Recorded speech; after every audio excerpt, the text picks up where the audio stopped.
Assalamualaikum warahmatullahi wabarakatuh. Perkenalkan, kami dari kelompok 6 dengan materi GPC ingin memperkenalkan diri. Perkenalkan, nama saya Ganendra Yanwar Perdana Haji dengan NIM akhir 1033. Perkenalkan, nama saya Ahmad Bintu Permana dengan NIM akhir 24. Perkenalkan, nama saya Rizky Dwi Maulana dengan NIM akhir 62. Perkenalkan, nama saya juga Naida Rizky dengan NIM akhir 63. Perkenalkan, nama saya Nada F. Jakarta dengan NIM akhir 36. Perkenalkan, nama saya Ahmad Hendra Faridi dengan NIM akhir 53.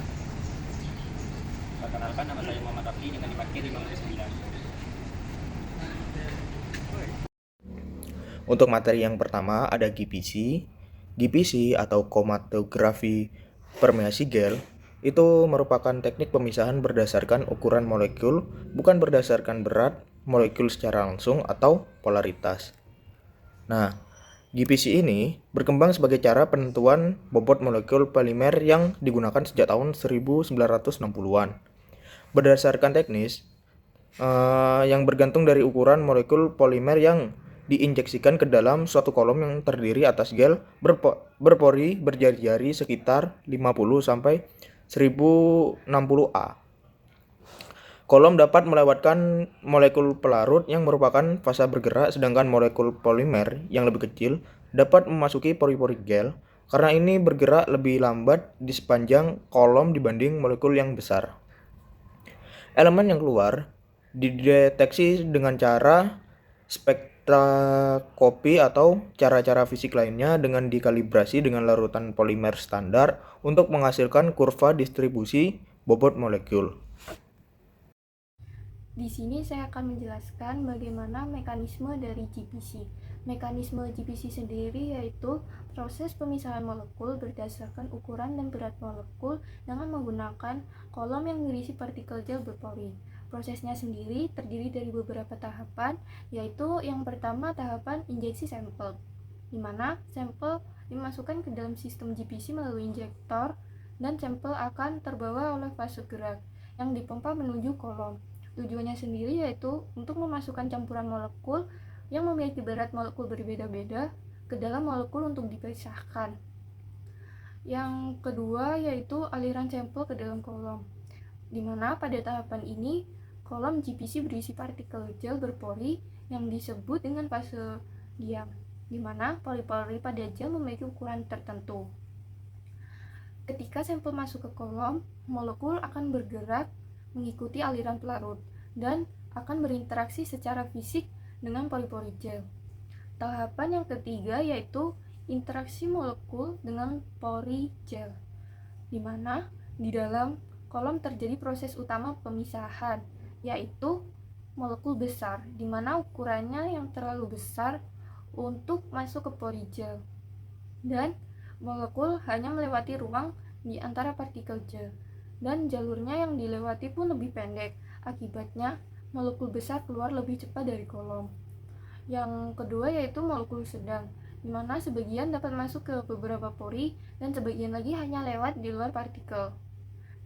Yang ketiga yaitu molekul kecil, yang dimana dapat masuk ke hampir semua pori gel dan molekul harus melalui jalur yang lebih panjang karena keluar masuk pori.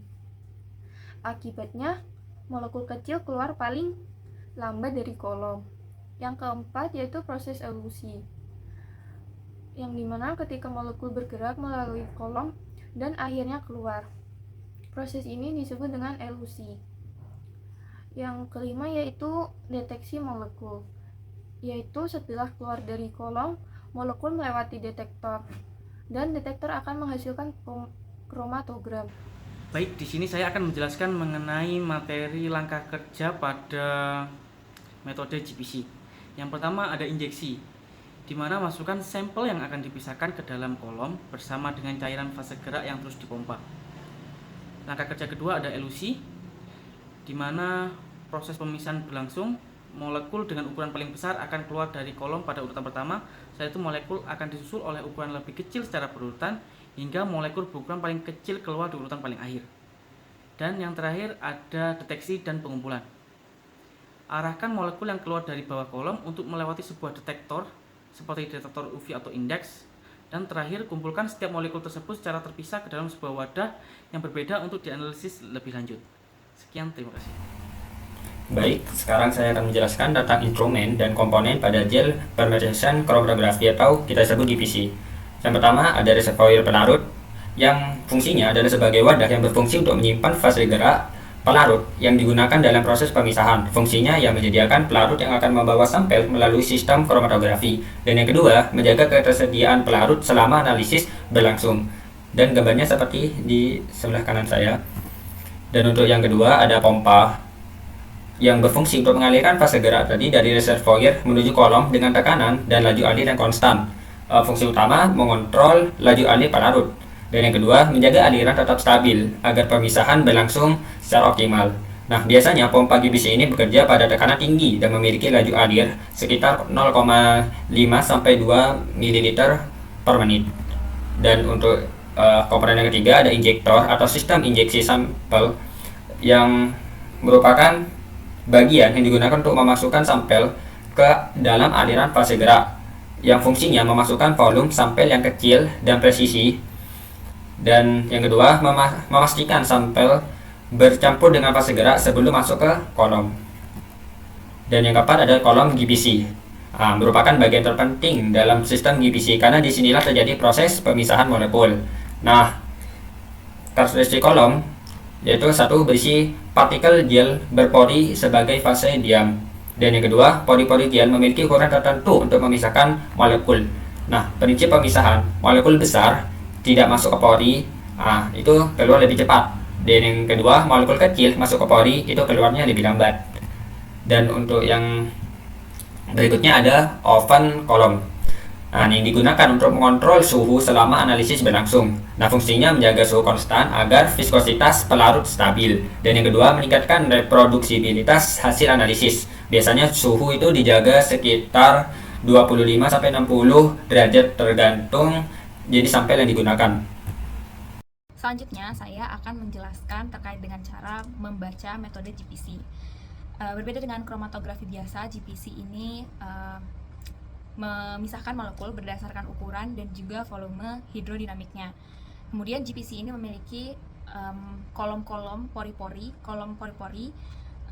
atau disebut dengan fase diam. Kemudian molekul dari sampel akan melewati pori-pori tersebut bersama pelarut dan disebut dengan fase gerak. Molekul sampel dengan ukuran yang berbeda dapat dikeluarkan sepenuhnya, sebagian, atau tidak sama sekali tergantung dengan ukuran dari molekulnya.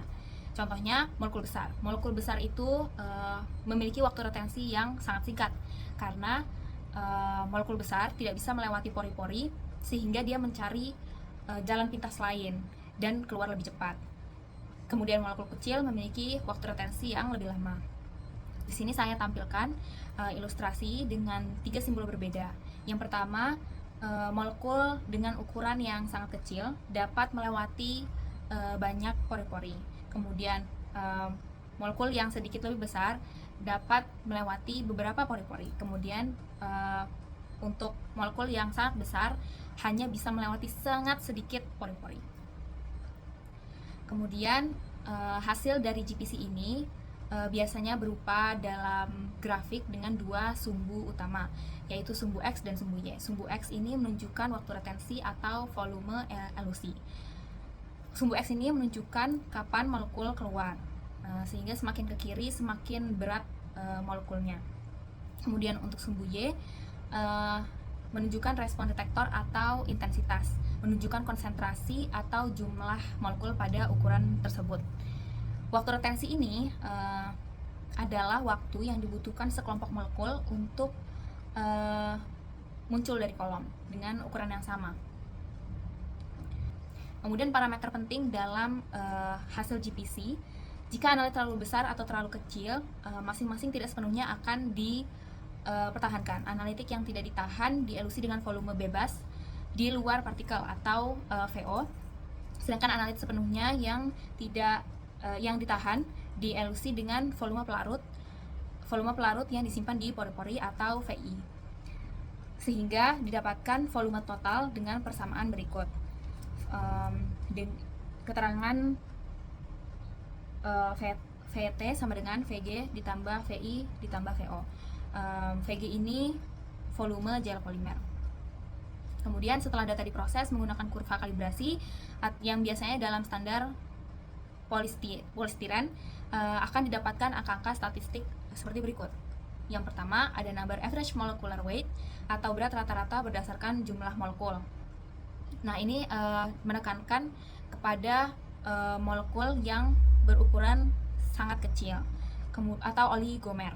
Kemudian ada weight average atau berat rata-rata berdasarkan massa. Ini parameter ini sering digunakan dikarenakan sering berkorelasi langsung dengan sifat fisik dari polimer seperti kekuatan tarik. Kemudian yang ketiga ada Z, average molecular weight.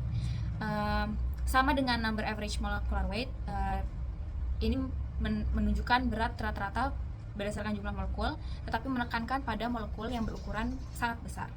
Selanjutnya adalah contoh soal. Berikut adalah data yang diambil dari sampel polymethyl methacrylate yang melewati metode GPC di tetrahidrofuran pada suhu 25 derajat. Seperti yang dapat dilihat pada tabel berikut, diambil mulai dari 130 ml sampai dengan 165 dengan masing-masing selisih 5 ml. Kemudian ada recorder chart deviations above baseline. Dan dari sampel yang sudah dikromatogram, di bawah kondisi yang sama didapatkan kurva kalibrasi linear dengan M sama dengan 98 terelusi pada 130 ml dan M sama dengan 1800 yang terelusi pada 165 ml. Dan yang soal yang diberikan adalah menghitung MN dan MW berdasarkan asumsi kalibrasi. Untuk mencari persamaan garis, kita akan menggunakan dua standar polistirena yang sebelumnya diberikan. Untuk titik 1 itu 130 ml, untuk titik 2 itu yang 165 ml. Dengan menggunakan M yang diberikan sebelumnya, kita akan mencari log M. Jadi di titik 1, di titik 130 ml, log M itu sama dengan 4,9912. Untuk di titik 2, log M itu sama dengan 3,2553. Kemudian persamaan garis adalah log M sama dengan A, yaitu kemiringan, dikali dengan volume ditambah dengan B atau intercept. Untuk kemiringan sendiri dari persamaan tersebut, itu cara mencarinya adalah dengan mengurangi log M titik 2 dikurangi log M titik 1 dibagi dengan selisih dari volume titik 2 dan titik 1, didapatkan sebesar negatif 0,0496. Kemudian selanjutnya adalah intercept atau B, ini kita dapatkan dengan mengurangi log M pada titik 1 dikurang dengan kemiringan atau A dikali dengan volume titik 1, sehingga didapatkan sebesar 11,4392. Maka rumus untuk log MI itu sama dengan 11,4392 dikurang 0,0496 dikali dengan volume. Dari rumus yang kita dapatkan, kita akan memasukkan ini ke tabel pengamatan yang tadi, sehingga selanjutnya kita bisa melihat rata-rata log MI dan MI-nya. Yang pertama, berat molekul rata-rata jumlah atau MN dicari dengan membagi sigma HI, yaitu disumbu Y, dibagi dengan sigma HI per MI, sehingga didapatkan rata-rata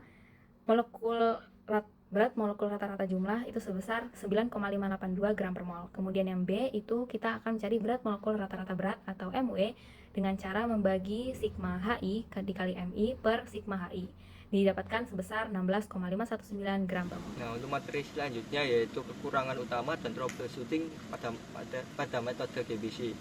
Nah, kekurangan yang pertama yaitu kompleksitas yang tinggi. Alat GPC memiliki banyak pakaian yang sensitif terhadap pelarut keras seperti THF, TMF, garam, dan sampel polimer yang susah larut.